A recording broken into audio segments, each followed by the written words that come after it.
Welcome to my channel. আজকের লেসনটা নবম-দশম শ্রেণীর উচ্চতর গণিতের 8.3 অনুশীলনীর 7-এর ওম, চ, ছ এবং জ এই 4টা অঙ্ক আমরা করাবো। প্রথম অঙ্কটা আমরা দেখি। ওম নাম্বার অঙ্কটা cosec 19π/3 এটার মান নির্ণয় করতে বলা হলো। আমরা দেখি অঙ্কে চলে যাই। দেখো ওম নাম্বার অঙ্কটা cosec 19π/3। 19কে যদি আমরা 3 দিয়ে ভাগ করি তাহলে 3 × 6 = 18, তাহলে 6π প্লাস π/3। এখন এটাকে আমরা 12 আর π/2 করতে পারি। 6 × 2 = 12, 2 দিয়ে যদি আমরা 12কে কাটি 6 হয়, তাহলে 12 π/2 প্লাস π/3। এখন দেখো এখানে n = 12 জোড় সংখ্যা, তাই cosec অপরিবর্তিত থাকবে এবং কোণটি প্রথম চতুর্ভাগে অবস্থান করবে বলে cosec এর চিহ্ন ধনাত্মক। প্রথম চতুর্ভাগে আমরা জানি 6টা অনুপাতই ধনাত্মক, সকল অনুপাত ধনাত্মক। তাহলে দেখো cosec 12.π/2 প্লাস π/3 এটা সমান সমান লেখা যায় কি π/3, cosec π/3। π/3 মানে cosec 60 ডিগ্রি, sin 60 ডিগ্রির মান আছে √3/2। সেটাকে যদি আমরা উল্টায় দেই তাহলে cosec হয়, cosec 60 ডিগ্রির মান হয় 2/√3। এটাই উত্তর হয়ে গেল। এবার আমরা পরের অঙ্কটা দেখে আসি। দেখো চ নাম্বার অঙ্কটা কি বললো? sec -25π/2। অঙ্কে চলে যাই। দেখো চ নাম্বারটা sec -25π/2। এখন 25কে যদি আমরা 2 দিয়ে ভাগ করি তাহলে হয় 12.5। তার আগে আমরা জানি যে sec - θ = sec θ। এই দেখো sec - θ = sec θ, তাহলে এই মাইনাসটা আমাদের উঠে গেল। sec 25/2, sec 25π/2 মাইনাসটা উঠে গেল। এবার আমরা 25কে 2 দিয়ে ভাগ করলে 12.5, তাহলে 12π প্লাস π/2। 12কে যদি আমরা π/2 দিয়ে গুণ করি তাহলে 24 লিখতে হয়। 12 × 2 = 24, তাহলে 24π/2 প্লাস π/2। এরপরে দেখো এখানে n = 24 জোড় সংখ্যা, তাই sec অপরিবর্তিত থাকবে। জোড় সংখ্যা হলে অপরিবর্তিত থাকে এবং কোণটি প্রথম চতুর্ভাগে অবস্থিত আছে।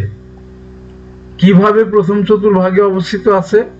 এখন 24 4 × 6 = 24, 6 বার ঘোরার পরও তারপরে 90 ডিগ্রি যাবে, মানে প্রথম চতুর্ভাগে যাবে। sec এর চিহ্ন ধনাত্মক হবে। প্রথম চতুর্ভাগে সকল অনুপাতের মান ধনাত্মক, তাহলে কি হলো?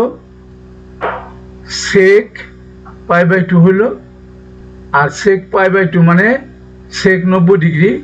sec এর উল্টা cos 90 ডিগ্রির মান কিন্তু 0। 0কে উল্টাই দিলে আমাদের হয় অসংজ্ঞায়িত। তাহলে হয়ে গেল উত্তরটা। এবার আমরা পরের অঙ্কটা দেখে আসি। এবার দেখো 6 নাম্বার অঙ্কটা কি বললো? sin 31π/6। অঙ্কে চলে যাই। 6 নাম্বার অঙ্কটা দেখো sin 31π/6।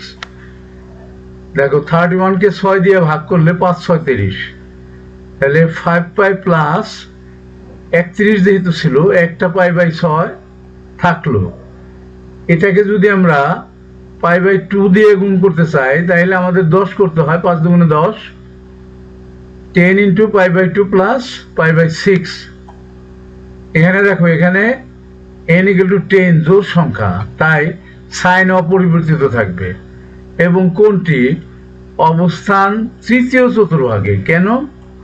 দেখো 10টা যদি 4 দিয়ে ভাগ করি, 4 × 2 = 8, তাহলে 2 বার ঘুরলো, তারপরে 2 বাকি থাকলো, 8 9 10 2 বাকি থাকলো, 90 90 180, তারপরে কিছু প্লাস আছে 30 ডিগ্রি, তাহলে 180 আর 30 210 ডিগ্রি। 210 ডিগ্রি কিন্তু থাকে তৃতীয় চতুর্ভাগে অবস্থিত হবে, ফলে সাইনের চিহ্ন ঋণাত্মক হবে।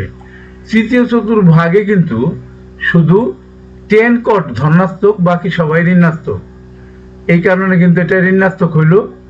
তাহলে দেখো sine 10 π/2 plus π/6 equal to minus sine π/6। π/6 মানে 30 ডিগ্রি, সাইন 30 ডিগ্রির মান হাফ, তাহলে মাইনাস হাফ অ্যান্সারটা হয়ে গেল। এবার আমরা পরের অঙ্কটা দেখে আসি। দেখো জ নাম্বার অঙ্কটা কি বললো, cos -25 π/6 অঙ্কে চলে যায়। দেখো জ নাম্বার অঙ্ক cos, এখানে একটা মাইনাস ছিল আমরা ভুল করছি, আর এখানে আর একটা লাইন লিখতে হবে cos 25 π/6 প্লাস হয়ে যাবে, কেননা আমরা জানি cos minus theta equal to cos theta.